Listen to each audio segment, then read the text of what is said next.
25 למרץ הגיעו רכבות לעיירה, רכבות יפות, שלא הייתי רגיל לראות את זה, מפני שאנחנו גרנו לא רחוק מפסי הרכבת. במרץ 42. התחילו להגיע משלוחים? התחילו להגיע משלוחים, ופתאום אנחנו רואים פרות רצות, סוסים, שהיה ליהודים. וגויים נכנסו, התחילו לשדוד.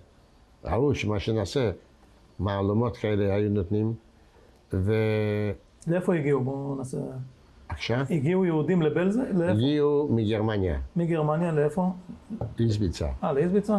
והם התחילו באותו רגע לגרש את המקומיים.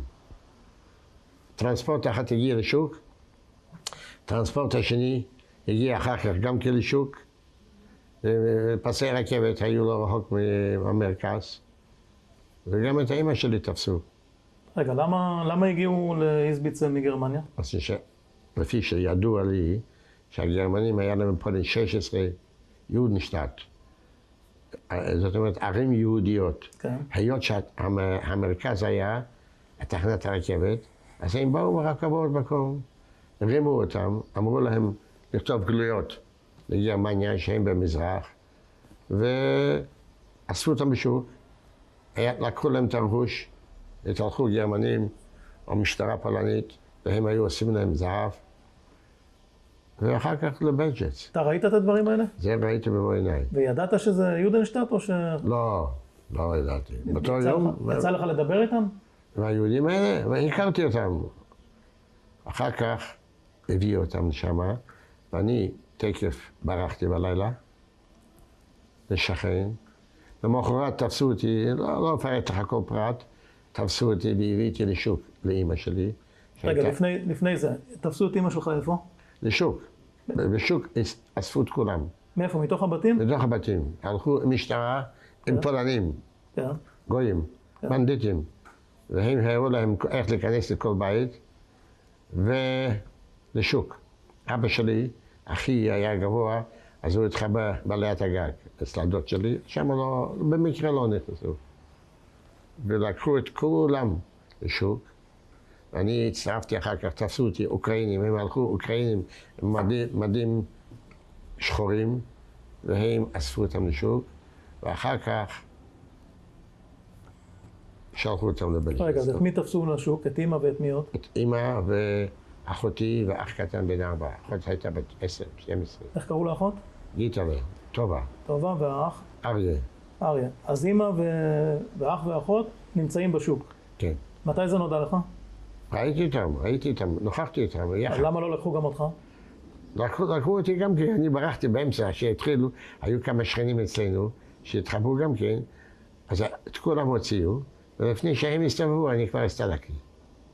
למה ברחת? ידעת שזה... לא יודע למה. זה אינסטינקט שקשה לשפוט את זה, אחרי כל כך הרבה שנים. גם עכשיו בכלל אני לא יודע.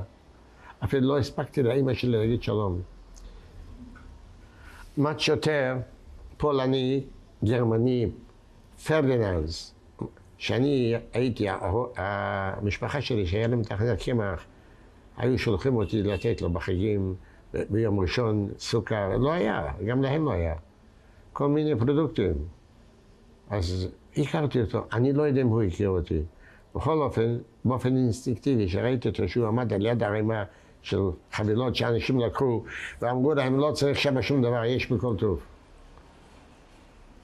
ויצאתי, שבלילה גם ברחתי יחב, אז מהשכנים, לקחתי זוג מגפיים, והיהודים הגרמנים כבר היו בפנים, במקום אלה שיצאו לשוק, שמתי בכיס עם סוכר.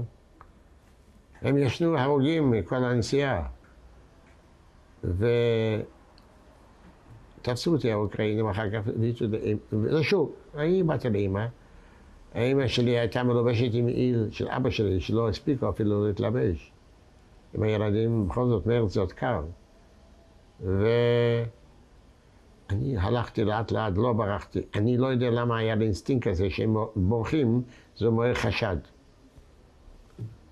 הלכתי לאט לאט וראיתי שבאים עוד מהרכבת, באים עוד יהודים מגרמניה, כבר לא כמויות כאלה, ואני עברתי על יד תחנת הרכבת, על יד